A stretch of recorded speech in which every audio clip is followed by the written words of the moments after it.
मैं doctor SC. Mishra from RS. Management consultant Jamshedpur आप सबों का स्वागत करता हूँ। आज मैं एक सफल, सार्थक और संतुलित जीवन जीने के विषय में अपने कुछ विचार आपके सामने रखना चाहूँगा। हम सभी लोगों के मन में अपने जीवन को लेकर कुछ एस्पिरेशंस, कुछ ख्वाहिशें होती हैं और उन सारे एस्पिरेशंस और ख्वाहिशों के पीछे हम सबों का एक कॉमन एस्पिरेशन होता है। वह यह कि हम जीवन में सफल और सुखी हों।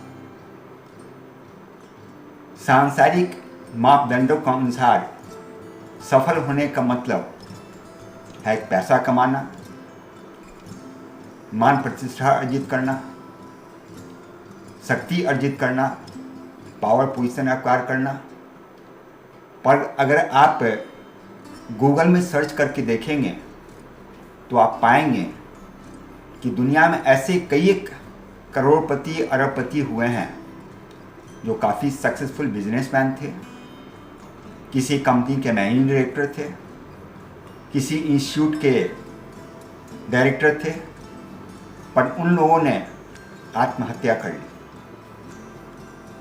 जो व्यक्ति आत्महत्या करता है उसे हम जीवन में सफल तो नहीं मानेंगे। उनके पास में पैसा था, मान प्रतिष्ठा था, पावर पोजीशन था, इसके बावजूद उन्होंने आत्महत्या क्यों की? क्योंकि उनकी जीवन में कुछ खालीपन था, उन्हें चित्त की शांति नहीं थी। और जब तक चित्त की शांति नहीं हो, जीवन में कोई अधूरापन लगे, तो ये जीवन सफल नहीं माना जाएगा। चित्त की इस शांति को पाने के लिए यह जरूरी है कि हम आध्यात्मिकता को अपने जीवन में, अपने दैनिक आचरण में लाएं। आज इसी विषय पर मैं कुछ अपने विचार आपके सामने में रखना चाहूँगा। ये डिस्कस करने के पहले कि आध्यात्मिकता के दायरे में क्या आता है, मैं आध्यात्मिकता के विषय में कुछ गलत अवधारणाओं और भ्रांतियों को दूर करना चाहूँगा। पहली गलत अवधारणा है कि अपनी दुनिया की जिम्मेदारियों से मुंह मोड़कर, घर परिवार को छोड़कर जंगल पहाड़ में जाकर रहने का नाम आध्यात्मिकता है। यह आध्यात्मिकता का लक्षण नहीं है, यह भगोरापन और कायरता का लक्षण है। यहाँ मैं दो उदाहरण देना चाहूँगा। महाभारत में लड़ाई के मैदान में अर्जुन भी युद्ध से भागना चाहता था, पर भगवान कृष्ण ने उसे कहा उसका ऐसा करना कायरतापन होगा। हमें भी अपनी जिंदगी की लड़ाई में, जिंदगी के संघर्षों से भागना नहीं है, बट उसका डटकर सामना करना है। दूसरा उदाहरण मैं राजा जनक का देना चाहूँगा। वे आध्यात्मिक रूप से काफ़ी उन्नत व्यक्ति थे। यहाँ तक कि पहुँचे हुए संत सुखदेव भी उनसे दीक्षा लेने के लिए उनके पास में आए थे, पर वे अपने राजकाज को छोड़कर किसी पहाड़ या जंगल में जाकर नहीं रहे। तो एक आध्यात्मिक व्यक्ति पुरुषार्थ करते हुए अपने सारे कर्मों का निष्पादन करता है। दूसरी गलत अवधारणा आध्यात्मिकता के विषय में है कि घर में रहते हुए भी हम अपने घर की जिम्मेदारियों से मुंह मोड़कर अपना सारा समय पूजा पाठ जैसे रिचुअल्स में लगाते रहें तो हम आध्यात्मिक कहलाएंगे। यह भी एक गलत अवधारणा है। पूजा पाठ के रिचुअल्स बाहरी मन से करते हुए भी आदमी का मन दुनिया में आसक्त हो सकता है। उसके अंदर काम, क्रोध, मद, लोभ के विकार हो सकते हैं, और ऐसा रहने पर उसके आध्यात्मिक उन्नति के बजाय यह उसके आध्यात्मिक अवनति का कारण बन सकता है। तीसरी गलत अवधारणा है कि आध्यात्मिक व्यक्ति भाग्यवादी होता है। सब कुछ भाग्य के भरोसे छोड़ना और अपना पुरुषार्थ नहीं करना, ये आध्यात्मिकता का लक्षण नहीं है। एक आध्यात्मिक व्यक्ति पूरे मनोयोग से पुरुषार्थ करते हुए अपने कर्तव्य पालन में रत रहता है। इंग्लिश में कहावत है, do your best and forget the rest.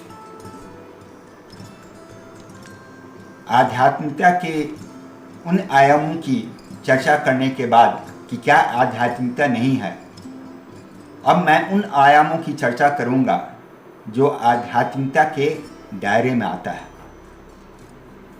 आध्यात्मिकता का पहला आयाम है कर्तव्य परायणता का। हमें दुनिया में काफ़ी सारे रोल्स रिस्पॉन्सिबिलिटी मिले हैं। उन सारी जिम्मेदारियों को निष्ठा के साथ निभाना, यह हमारे आध्यात्मिक उन्नति के मार्ग को प्रशस्त करेगा। कर्तव्य परायणता के मार्ग में दो बाधाएं आती हैं। पहली बाधा है लोभ और तृष्णाओं का, और दूसरी बाधा है अहंकार का। अगर हम इन दोनों बाधाओं से ऊपर उठकर निष्काम भाव से निष्ठा के साथ में अपने इंद्रियों को संयम में रखते हुए अपना सभी कर्तव्य निभाते रहें, तो यह हमारे आध्यात्मिक उन्नति में सहायक होगा। तब हम निष्काम कर्मयोगी बन जाएंगे। ऐसा करना सहज नहीं है, पर अगर आप ऐसा कर पाते हैं तो इसे हम अपने जीवन की साधना कहेंगे। आध्यात्मिकता का दूसरा आयाम है दीन दुखियों के प्रति करुणा भाव रखकर उनकी निष्काम भाव से सेवा करना। यह सेवा अपनी हैसियत का अनुसार पैसों के अलावा अन्य तरीकों से भी की जा सकती है, जैसे कि दूसरों की मदद करना, उनकी बातों को सहानुभूतिपूर्वक सुनना, उनका मार्गदर्शन करना, उन्हें प्रेरणा देना। अगर हम विश्व बंधुत्व की भावना रखते हुए ऐसी सेवा करते हैं तो यह हमारे जीवन का आयाम आराधना कहलाएगा। आध्यात्मिकता का तीसरा आयाम है अपनी आत्मिक शक्तियों का विकास करना। ये आत्मिक शक्तियां हैं शांति, पवित्रता, प्रेम, धैर्य, साहस, आनंद, मानसिक शक्तियों का विकास करना, संतुलन बनाए रखना। इसके लिए यह जरूरी है कि हम अपने जीवन में प्रार्थना, ध्यान, योग, सत्संग, स्वाध्याय, आत्मचिंतन जैसे गतिविधियों के लिए समय निकाल सकें। ऐसा करना हमारे आत्मा की बैटरी को चार्ज करेगा, और तब यह हमें आध्यात्मिकता के दो अन्य आयामों साधना और आराधना के लिए भी जरूरी ऊर्जा प्रदान करेगा। अगर हम अपने दैनिक जीवन में आध्यात्मिकता के इन तीनों आयामों यानी साधना, आराधना और उपासना का समावेश करते हैं तो यह हमारे जीवन को सफल, सार्थक और संतुलित बनाएगा, और हमारी आध्यात्मिक उन्नति कर हमें चित्त में शांति और आंतरिक संतोष प्रदान करेगा। धन्यवाद।